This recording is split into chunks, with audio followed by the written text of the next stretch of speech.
Anekdot ada 5, yaitu abstraksi, orientasi, krisis, reaksi, sama kode. Oke. Kemudian struktur bahasa yang digunakan dalam teks anekdot, ada yang tahu? Oke, Mbak Dia. Menggunakan bahasa metafora atau kiasan bunyi. Oke. Ada yang ingin ditanyakan lagi mengenai teks anekdot? Tidak. Sudah paham semua ya. Kalau gitu kita lanjut pada bab berikutnya. Sebelum lanjut pada bab berikutnya, Ibu mau kalian mengisi soal terlebih dahulu. Dikerjakan selama 10 menit, cukup ya? Cukup. Ketua kelasnya boleh minta tolong dibantu.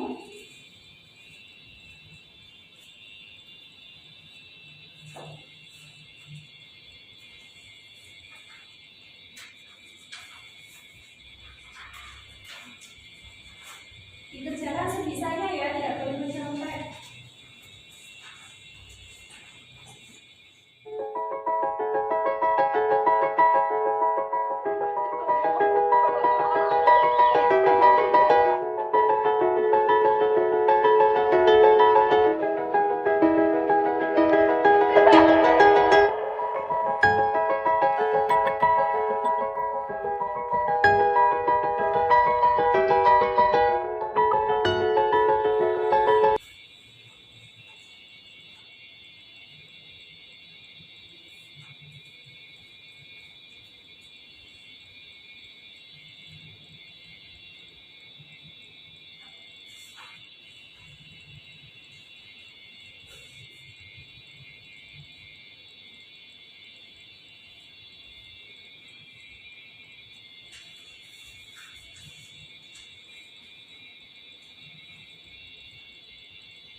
Sudah selesai anak-anak?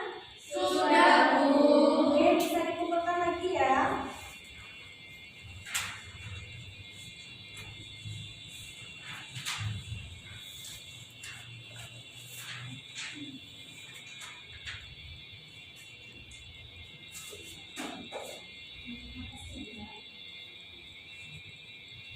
Oke, dari soal itu tadi ada yang susah? Ada, Bu. Oke, kalau gitu kita ulas bersama-sama ya. Jadi tadi soalnya mengenai apa? Teks hikayat. Betul. Jadi soalnya tadi mengenai teks hikayat. Untuk pertemuan kali ini kita akan membahas mengenai hikayat. Mungkin dari teman-teman ada yang tahu sebelumnya hikayat itu sebenarnya apa sih? Tidak tahu, Bu. Oh, belum tahu ya? Belum. Oke. Jadi di pertemuan kali ini kita akan membahas mengenai pengertian dari hikayat dan juga cerpen, kemudian ciri-ciri hikayat dan juga cerpen, kemudian kaidah kebahasaannya, terus nilai karya sastranya, kemudian unsur hikayat, perbedaannya, terus bagaimana sih cara menceritakan kembali sebuah video hikayat itu. Nah, pada pertemuan kali ini, pada bab hikayat ini kita akan menggunakan aplikasi EPUB dan juga Wheel of Name. Kemudian untuk non IT-nya kita menggunakan booklet. Kenapa kok kita harus menggunakan EPUB dan juga Wheel of Name? Karena kita ini generasi milenial, kita harus menggunakan teknologi. Oke. Kemudian sebenarnya apa sih hikayat itu? Nah, hikayat adalah karya sastra Melayu berbentuk prosa yang berisi cerita yang dibacakan untuk pelipur lara, pembangkit semangat juang, atau untuk meramaikan pesta. Jadi teks hikayat itu sebenarnya seperti dongeng, cerita rakyat. Kemudian cerita yang tidak diketahui siapa penulisnya, tidak diketahui kebenarannya, cerita yang turun-temurun dari masyarakat. Oke, kemudian apa sih ciri-ciri dari hikayat? Mungkin dari anak-anak ada yang tahu? Tidak tahu. Oke, belum tahu ya. Kalau belum tahu kita kasih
harus tokoh yang baik yang menang, karena itu sifatnya mendidik. Kemudian magis, dunia khayal. Pernah mendengar cerita timun mas? Itu kan masa ada sih timun yang besar, pastinya itu bersifat menghayal. Oke, selanjutnya cerpen. Mungkin dari anak-anak ada yang tahu cerpen itu apa? Pernah mendengar? Iya Pak Novel? Cerita pendek.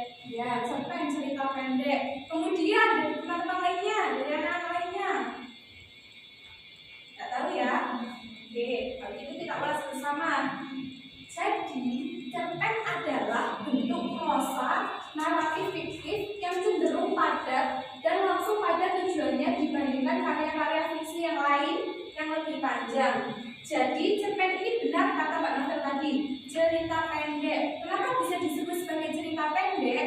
Karena di dalam cerpen ini hanya menceritakan satu kejadian saja, tidak panjang seperti novel. Sedangkan kalau novel kan ceritanya berbab-bab, panjang sekali. Nah, di dalam cerpen ini katanya tidak boleh lebih dari 10.000. Oke, selanjutnya apa sih ciri-ciri cerpen itu? Nah, ini kalau kalian pernah membaca dari ciri-ciri ini, berarti namanya ini cerpen. Jalan ceritanya lebih pendek daripada novel, pasti ya. Kemudian memiliki jumlah kata yang tidak lebih dari 10.000.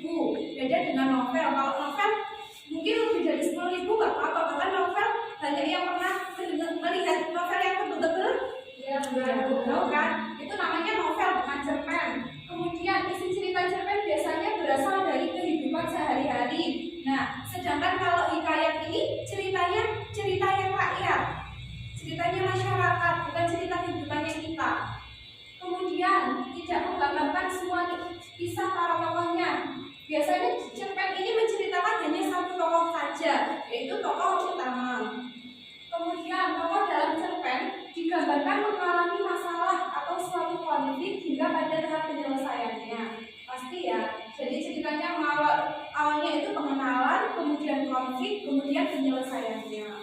Itu yang dinamakan dengan cerpen. Kemudian nilai karya sastra. Yang dimaksud dengan nilai karya sastra ini bukan nilai berupa nominal, tapi nilai yang terkandung dalam karya sastra. Apa aja sih nilai yang terkandung dalam karya sastra itu? Nah, yang pertama ada nilai agama. Yang dimaksud dengan nilai agama ini adalah hubungan antara manusia dengan Tuhannya. Kemudian yang dimaksud dengan nilai moral ini adalah sikap sopan santunnya setiap manusia. Kemudian budaya ini seperti adat istiadat, kepercayaan, budaya yang ada di lingkungan kita. Kemudian sosial ini hubungan antara manusia dengan manusia lainnya, bersikap sosial, memasyarakat. Kemudian pendidikan ini yang bersifat mendidik, seperti kita tadi cerita Malimunda kan mendidik kita untuk supaya tidak durhaka dengan orang tua. Oke, selanjutnya kaidah kebahasaan. Gimana sih kaidah kebahasaannya cerpen dan juga hikayat? Nah, kalau hikayat menggunakan majas, ada yang tahu majas apa aja? Metafora. Oke, metafora. Terus sudah tahu ya. Terus menggunakan konjungsi itu apa? Tahu? Oke, benar, kata penghubung. Terus menggunakan kata arkais. Nah, kata arkais ini kata yang tadi, kata yang sudah jarang digunakan atau sudah hampir punah. Kemudian menggunakan kata sifat kalau cerpen ya, menggunakan kata keterangan, menggunakan kalimat langsung atau tidak langsung. Jadi ciri kebahasaan antara hikayat dan cerpen pasti sangat berbeda. Sudah bisa dilihat kan, ciri-cirinya sangat berbeda sekali. Kalau hikayat itu menggunakan majas, konjungsi, dan kata arkais, sedangkan hikayat menggunakan kata sifat, keterangan, kalimat, terus menggunakan kalimat langsung ataupun tidak langsung.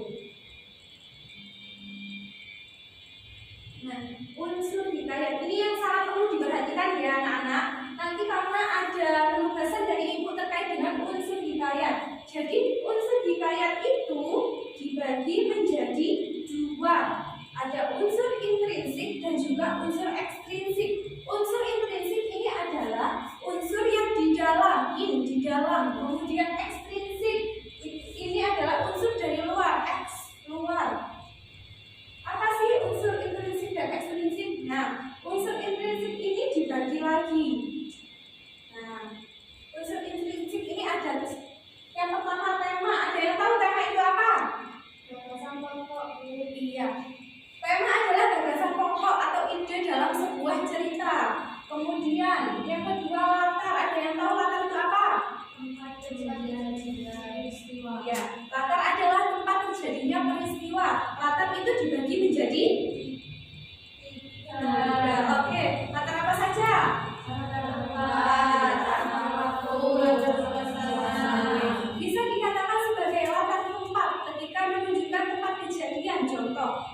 sekolah, di rumah. Terus latar waktu, sore hari, siang hari, malam hari. Kemudian latar suasana, senang, sedih. Ya. Kemudian ada alur, ada yang tahu alur itu apa? Alur adalah jalannya suatu cerita. Jadi alur itu ada tiga. Yang pertama alur apa?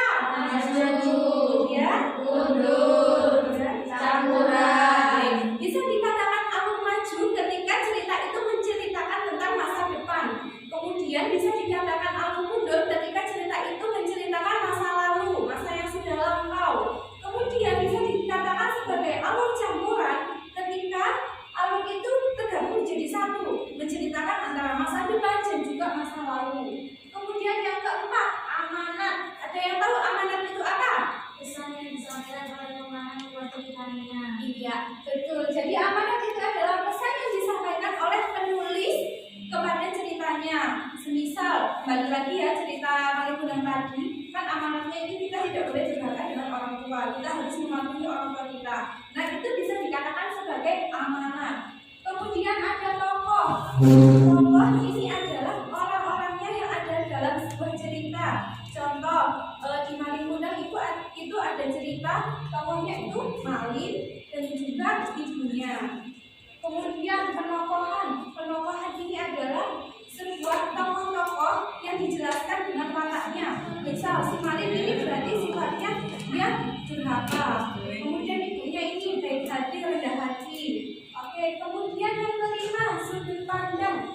Sudut pandang ini adalah sudut pandang ini ada sudut pandang pertama dan sudut pandang ketiga. Bisa dikatakan sudut pandang pertama ketika penulis itu menyebutkan kata aku, ditandai dengan kalimat aku. Kemudian bisa dikatakan sebagai sudut pandang ketiga ketika ada cerita yang mengatakan dia, mereka. Kemudian gaya bahasa ini adalah gaya bahasa yang digunakan penulis untuk menceritakan ceritanya. Ada menggunakan gaya bahasa yang bermajas tadi ya, konjungsi. Oke, selanjutnya ada unsur ekstrinsik. Unsur ekstrinsik yang pertama ada latar belakang agama. Latar belakang agama ini bagaimana ceritanya? Latar belakang agama itu masuk ke dalam sebuah cerita. Kemudian adat istiadatnya dalam sebuah cerita itu seperti apa? Kemudian budayanya itu seperti apa? Oke, selanjutnya apa sih perbedaan antara hikayat dan cerpen? Sudah sangat terlihat ya anak-anak, dari hikayat dan juga cerpen tadi, mulai dari bahasanya sudah beda, mulai dari nama pengarangnya sudah beda. Kita ulas bersama ya. Jadi perbedaan antara hikayat dengan cerpen yang pertama, waktu di mana sastra itu berkembang dan bahasa yang digunakannya. Kalau hikayat pasti ceritanya sudah lampau, cerita masyarakat yang sudah terdahulu. Sedangkan kalau cerpen itu pasti ceritanya bisa baru-baru ini, karena menceritakan mengenai kehidupan kita sehari-hari. Kemudian nama pengarang, kalau di hikayat kan nama pengarangnya tidak diketahui ya. Sedangkan kalau cerpen tadi nama pengarangnya jelas sudah tahu, pasti ada tulisannya ini cerpen karya siapa gitu ya. Kemudian kalau di hikayat kan tidak tahu kebenarannya. Kemudian juga kata dan latar tempatnya pasti sangat berbeda. Kalau di hikayat kan latar tempatnya bersifat istana sentris, sedangkan cerpen itu pasti seperti kehidupan kita sehari-hari. Kemudian tokoh dan kisah yang terkandung di dalamnya pasti sangatlah berbeda. Selanjutnya ini bagaimana sih cara menceritakan kembali? Ternyata ya kalau menceritakan kembali itu tidak hanya langsung bercerita, tetapi ada tahap-tahapannya. Karena kalau kita langsung bercerita pasti ada suatu kekurangan. Jadi kita harus mempelajari bagaimana sih caranya menceritakan kembali ini. Nah, yang pertama, baca hikayat secara keseluruhan. Kalian harus membaca dari judul hingga akhir. Kemudian mencatat dan mengaplikan kata-kata sulit. Nah, biasanya ini ada kata-kata bangsawan. Umumnya kan kalau di hikayat itu menggunakan kata bangsawan. Mungkin kita nggak tahu bangsawan itu apa sih. Ditulis dulu, nanti terus diartikan. Terus Jadi pengenalan, terus konflik, akhir itu harus dipahami secara dengan matang. Kemudian identifikasi tokoh-tokoh penting dalam cerita. Nah, biasanya ini tokoh utama, identifikasi siapa sih tokoh utamanya, ini siapa sih, ini bagian apa sih, sifatnya bagaimana. Kemudian ceritakan kembali dengan menggunakan bahasa Indonesia. Nah, kalau kalian sudah menggunakan langkah-langkah ini, pasti menceritakannya itu lebih mudah. Oke, selanjutnya, nah, Ibu ada tugas untuk kalian. Bawa gadget semuanya ya. Oke. Yang pertama, buka aplikasi AppLab yang ada pada gadget kalian.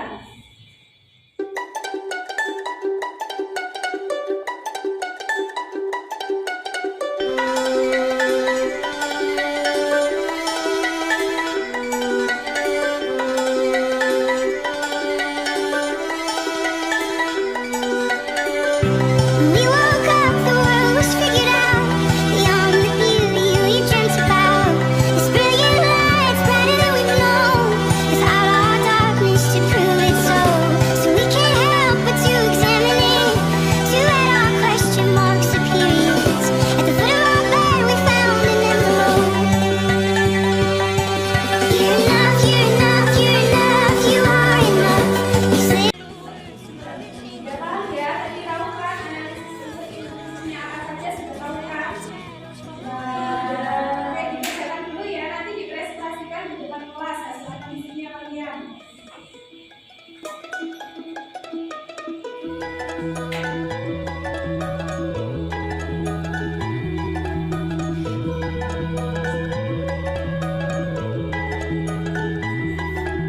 Sudah semua anak-anak? Sudah belum? Oke, kalau sudah, Ibu akan menggunakan aplikasi Wheel of Names untuk mengajak siapa yang mau maju duluan.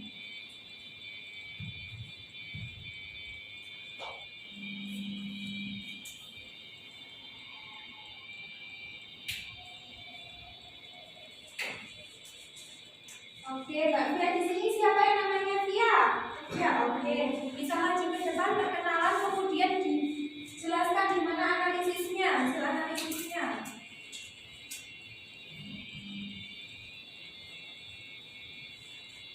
Sebelumnya perkenalkan, nama saya Siti Nur Arifina, saya absen 10.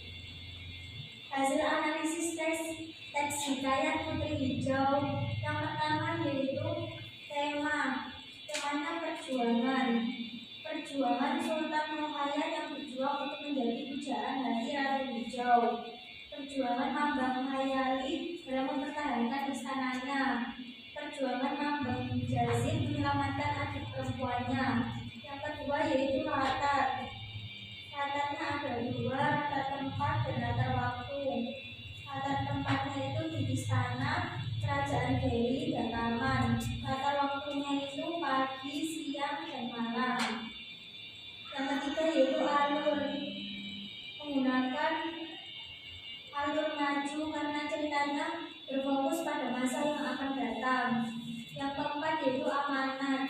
Amanatnya jangan terlalu cepat dalam mengambil keputusan, jangan putus asa ketika mengalami kegagalan. Yang kelima yaitu tokoh. Tokohnya itu ada Putri Hijau, Sultan Muhayyad, Mambang Hayali, dan Mambang Jazid. Yang keenam yaitu wataknya. Putri Hijau itu bersahaja, Sultan Muhayyad itu keras kepala, mudah emosi, licik. Mambang Hayali itu ingin melindungi dan menjaga. Mambang Jazid itu juga ingin melindungi dan menjaga. Yang terakhir yaitu sudut pandang.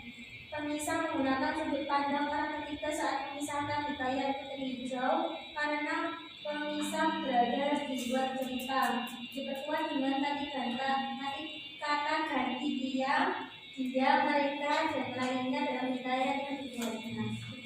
Oke, terima kasih beliau teman-teman. Oke, dari presentasi dari Mbak Fia tadi, menurut kalian itu termasuk ke dalam kategori sangat baik, baik atau cukup? Sangat baik. Oke, sangat baik ya Mbak Fia karena sudah dapat menyebutkan seluruh struktur dari teks hikayat, struktur intrinsik ya. Oke, saya mau minta satu kali lagi untuk maju ke depan.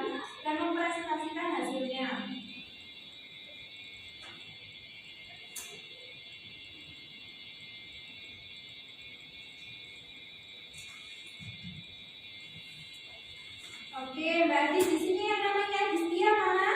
Oke, bisa langsung ke depan, perkenalan, kemudian dibacakan hasil analisisnya ya.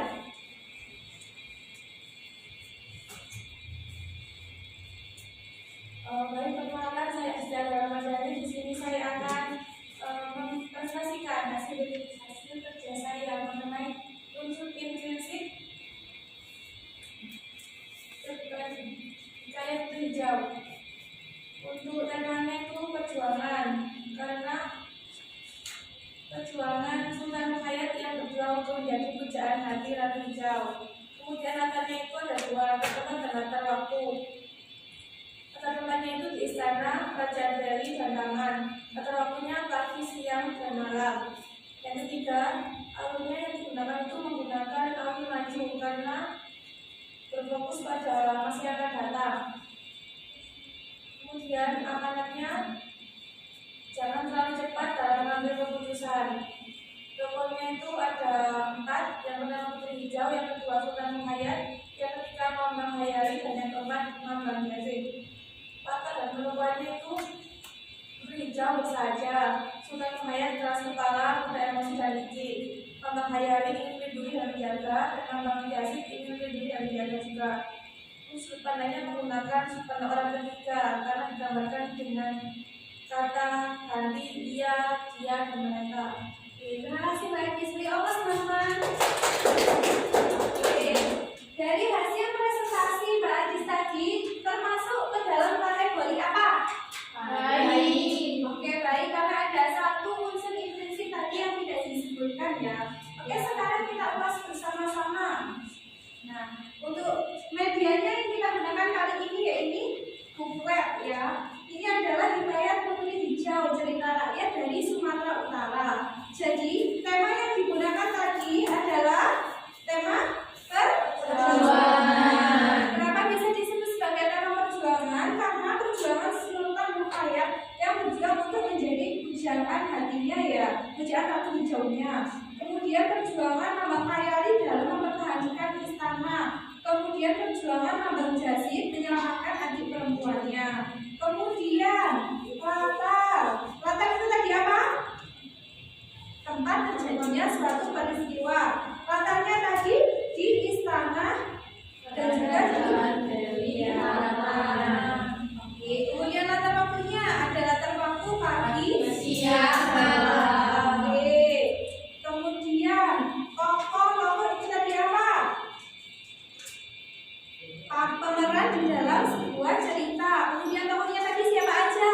Putri Hijau, Sultan Muhayyad, Mambang Hayari, dan Mambang Yazid. Oke, kemudian watak itu tadi apa?